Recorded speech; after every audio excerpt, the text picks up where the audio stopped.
Hi, my name is Eleanor, and I'm 56 years old. Life hasn't exactly turned out the way I thought it would.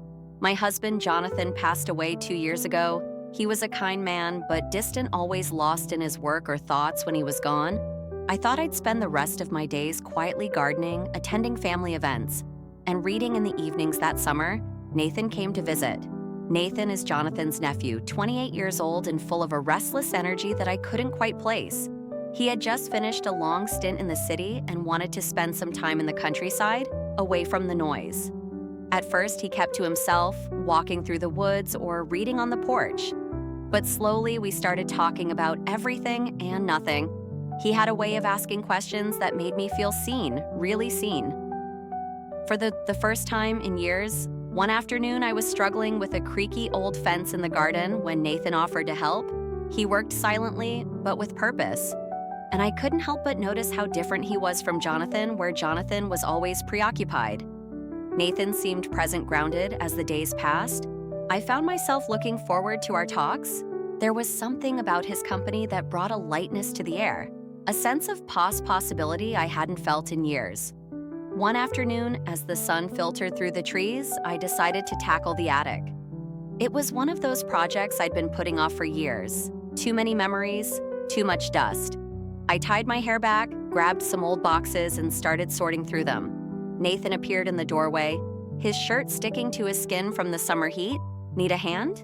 He asked, a small smile playing on his lips before I could answer. He stepped inside and picked up a heavy trunk as if it weighed nothing.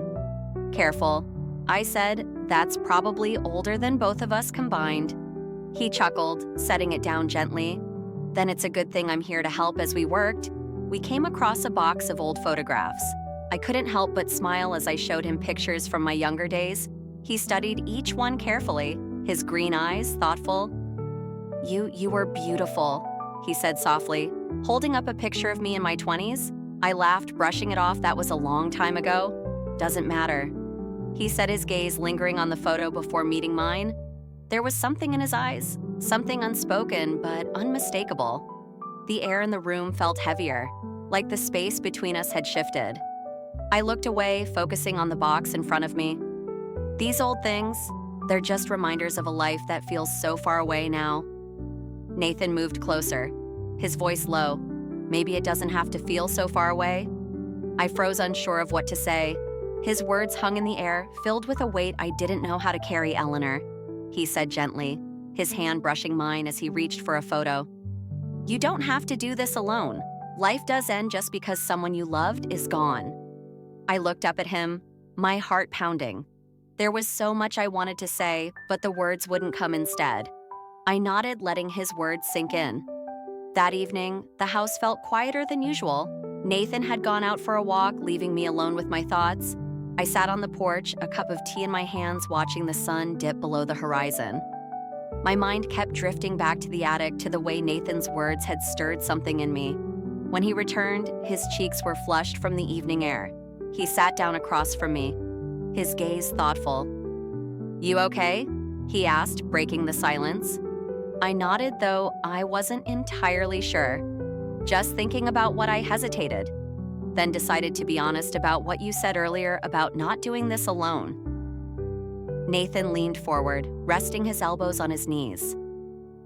"I didn't mean to overstep," he said softly. I see how much you've been carrying, and I know what that feels like." His words caught me off guard. "You do?" He nodded, his expression serious. "Losing people, it changes you, makes you feel like you have to hold everything together on your own. But you don't, Lennar. You don't have to." Something in his voice, earnest, almost pleading, made me believe him for the first time in a long time. I felt the weight on my shoulders begin to lift, even if just a little. We sat there for a long time, the quiet between us comfortable, almost soothing. When he finally stood to leave, he hesitated. "Good night, Eleanor," he said, his voice soft. "Good night, Nathan," I replied. Watching as he disappeared into the house the next day, I found myself looking for excuses to spend time with him. Whether it was fixing things around the house or working in the garden, I felt drawn to his presence in a way I couldn't explain. One afternoon, as we planted flowers along the fence, I asked him about his life in the city. He spoke of long hours at work, of feeling out of place, of wanting something more. "Is that why you came here?" I asked. He nodded, his hands brushing. "The soil, I guess I was hoping to find some clarity or at least a little peace." I smiled, understanding all too well. "You've come to the right place for that." He looked up at me, then his green eyes searching mine. "Have I?" he asked, his voice low. The question hung in the air between us, full of meaning. I wasn't ready to face. Instead, I turned back to the flowers, my hands trembling slightly that evening as I prepared dinner. I couldn't shake the feeling that something was shifting between us. Nathan sat at the kitchen table, flipping through an old photo album I had left out earlier. His fingers moved gentle over the pages, pausing now and then to study a picture. "Is this your wedding day?" he asked, holding up a photo of Alfred and me standing in front of the church. I nodded, setting the pot on the stove. "It was a lifetime ago.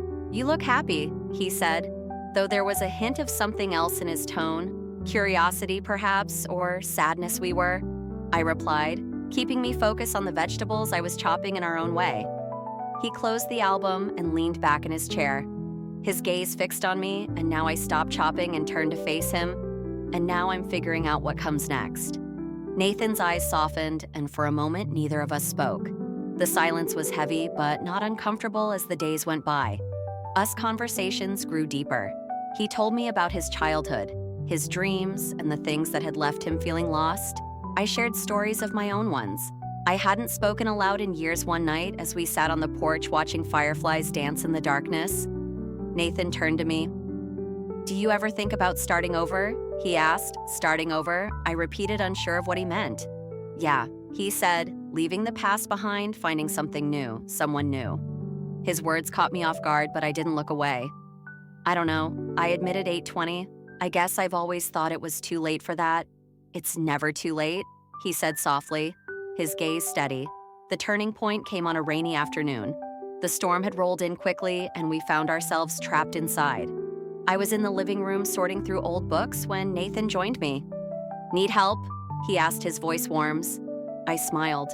"Sure, these can go in the donate pile," as he knelt beside me. Our hands brushed against each other.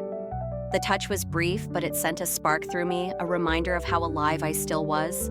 "Eleanor," nor he said, his voice low. I looked up, meeting his gaze. His green eyes were filled with something I couldn't quite name, something that made my heart race before I could say anything. He reached out and took my hand in his. "You're not alone," he said, his voice steady. "Not anymore." And just like that, the walls I had built around myself began to crumble. The days that followed were a mix of clarity and confusion. Nathan and I had crossed an invisible line, one I wasn't sure either of us fully understood. Yet there was no denying the comfort and the spark that his presence brought into me life. One crisp autumn morning, as the leaves began to fall in golden waves, Nathan and I decided to take a walk through the woods. The silence between us was warm, not heavy, as if words weren't necessary. At one point, we stopped by a small clearing. He turned to me, his expression thoughtful. "Eleanor, I've been thinking," he began, his voice hesitant. I raised an eyebrow, urging him to continue. "I don't know where this path leads," he said, motioning between the two of us, "but I know I don't want to walk it without you." My breath caught in my chest. The vulnerability in his words touched something deep inside me, something I hadn't felt in years. "Nathan," I said, my voice trembling, "I don't have the answers. I don't even know if I'm ready to find them." He smiled softly, "Then lead and figure it out together." Let the simplicity of his words brought tears to my eyes. For so long, I had been carrying the weight of my past alone, convinced that it was my burden to bear. But here was Nathan offering to share it with me without judgment or expectation. As we stood there in the clearing, the wind rustling through the trees, I realized something: life doesn't always give us neat resolutions or perfect endings. Sometimes it simply gives us a chance to start anew. I reached for his hand, intertwining my fingers with his together. I echoed, a small smile forming on my lips that evening. As the sun set behind the hills, we sat on the porch, a blanket draped over our shoulders. The air was crisp, the sky painted in shades of orange and pink. For the first time in years, I felt a sense of peace, a quiet contentment that came from knowing that while the road ahead might be uncertain, I wasn't walking it alone. Nathan glanced at me, his green eyes full of warmth. "You know," he said, I think this is the beginning of something good. I nodded my heart light. I think so too. And in that moment, surrounded by the beauty of the world and the promise of tomorrow,